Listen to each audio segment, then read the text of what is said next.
Well, Graham, there's a lot to unpack from that afternoon. Let's focus on the positives first and how well your team did to earn that point, and it was hard earned, wasn't it? Yeah, we were up against a really good team. We were up against a really, really strong team, physically, a fit team, a well organised team. And credit to Barrow, credit to Pete Wood, the job he's done. Great bloke, some really good top pros they have. And I thought it was a really, really good advert for League Two football. I thought two teams went at a hammer and tong. And do you know, if I wasn't a manager, stood on the sidelines with taking charge of one of the teams today, I probably would have enjoyed that game. I probably would have enjoyed that, a League Two, typical League Two game. And it was a good advert for League Two football. With a man less and Barrow equalising, many would have expected them to go on and win it. What does it say about your team then that you refused to buckle?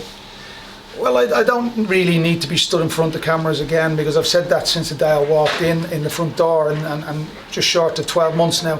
I spoke really highly of the group of lads I inherited last year. They were a tremendous group, but I've got an absolute top group of fellas in that dressing room. Great group of lads, and their resilience is unbelievable. And the one thing that I've been lucky over the 12 months I've been here, each and every player that comes into the changing room, they understand the DNA of the football club. They understand our circumstances, where we are, and they work their socks off, and they represent the club and they represent the badge extremely well. Now, I asked the lads for a reaction, and that's the type of reaction that they give us, because they knew and they know we've, as a manager and as a group of players, we all let ourselves down last weekend. You worked incredibly hard to go 1-0 up, and you would have been delighted with that. The game then changes just before half time. Talk to me about that incident. How do you feel about that incident? I'm not going to stand here in front and speak about decisions, because we could be here all night. I'd much rather speak about two top quality League Two teams. I'd much rather speak about top players, the standards that they set, and what we and what we go through week in, week out. I'd rather speak positively. That is for the PGMOL, and that is for the LMA, and that is for the football authorities, because it's not just me saying it, it's 92 managers that are saying the same thing week in, week out. So I'd rather concentrate on the positives of the football club, the positives of the players, and the application, the attitude, the work rate, the commitment that they showed. If, like you say, every manager has gripes, it clearly has to change. When do you think it will change? Because, as you say, it can't continue what is happening when so many people are unhappy at the moment. Well, look, let's leave the major decisions. Let's leave the major decisions to one side. When my midfielder, Bryn Morris, makes a tackle, he makes a wonderful tackle, and he wins the ball back, and then he's actually booked for it. There's a free kick and a booking. So it's not a condemnation and it's not a ridicule, but we have to look at the game and we have to make better decisions, and somebody in authority has to get a hold of this game, because that is a really, really good advert for League Two football, which was ruined this afternoon.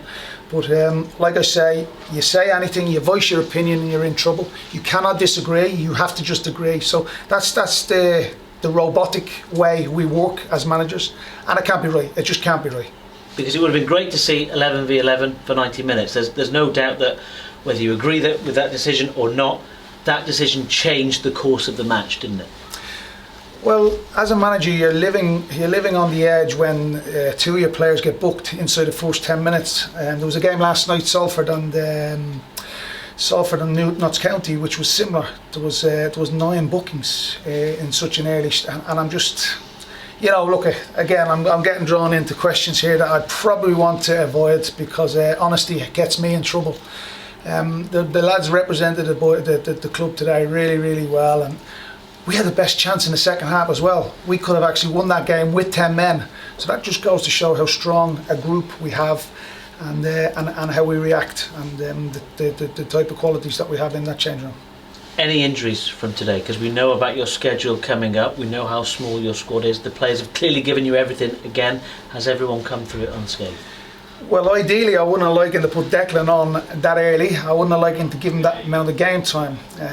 So that was probably one thing that we wanted to avoid, but we couldn't, because of the circumstances that we were placed in or placed under today. So hopefully, touch wood, we wake up in the morning and there's not too many bumps, bruises. Will went down later on in the game. With the goalie went down, so we don't really look to have too many issues at this moment in time, but we will assess them again in the morning, and we will assess them again on Monday morning. Fingers crossed. Well done today, Graham. Thank you. Brilliant, thank you.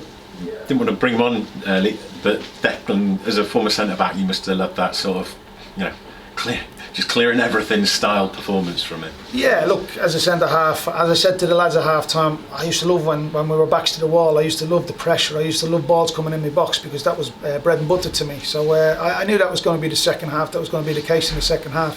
So like you quite rightly said, ideally Declan, we shouldn't have brought him on at that time of the game.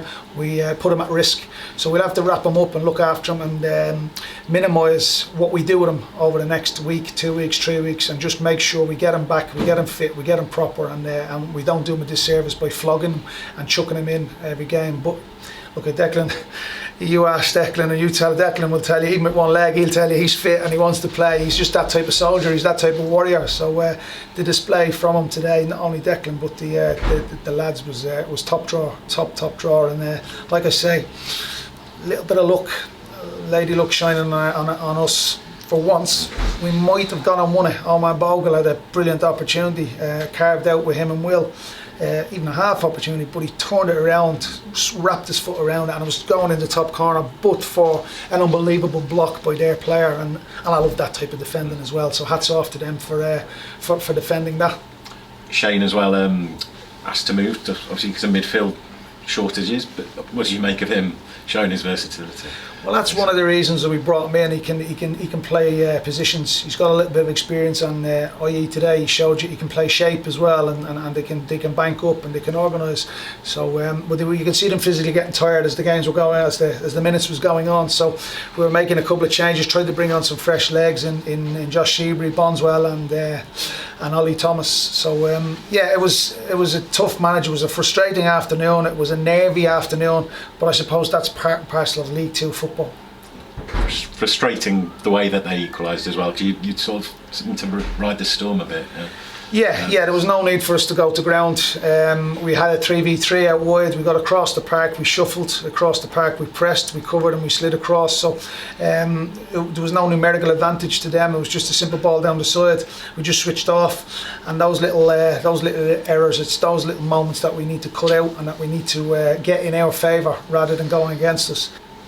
Harry Charles, is he getting assessed? I presume you saw him in a moon. No, we lost Harry Charsley just in an innocuous, no challenge. There was no. He just turned, and his ankle just gave way underneath him. There was no contact. It was a non-contact injury, and I was in training, which again is frustrating. But we've lost Harry. It could be anything between 6, 8, 10 weeks. We just got to wait on the specialists who've seen him. But yeah, the boot maybe looks a little bit worse than it is. The boot is probably precaution and just to stabilise the leg. But we'll do everything we possibly can to get him back as quick as. So and like I say, in our hour of need, we've lost 1 or 2 players. But we've gone into the game today, and I must be said, Harry Charsley, Aaron Wildig, Ozan Zala, Kyle Jameson, Seb Parma-Holden. We've gone into the game today with even Declan on the bench. We've gone in, and you can argue that they're 6 starters. So we've gone into the game today without 6 of our main players.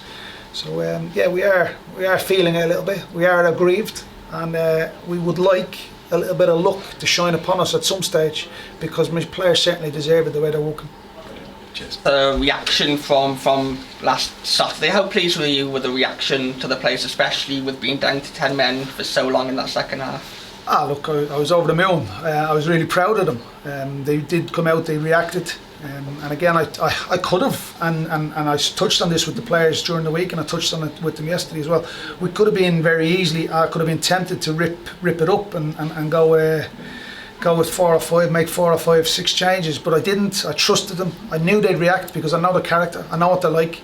I knew they were hurting last week, so I suppose I don't know. Did I call it right? I don't know. But I could have. We could have very easily ripped it up, chucked the baby out of the bathwater, and made a lot of changes. But we didn't, because I know what this group is like. I know how they felt last week. And it was partly down to me as well last week, and we take it as a group, we take it on the chin, we moved on, and hopefully we put in a pleasing performance today that we can build on and maybe push on with, and hopefully hopefully one day we might just get a little bit of luck and a little decision and a break of the ball, because at this moment in time it's just not happening for us when it comes to luck and it comes to decisions. It's just not falling in our favour.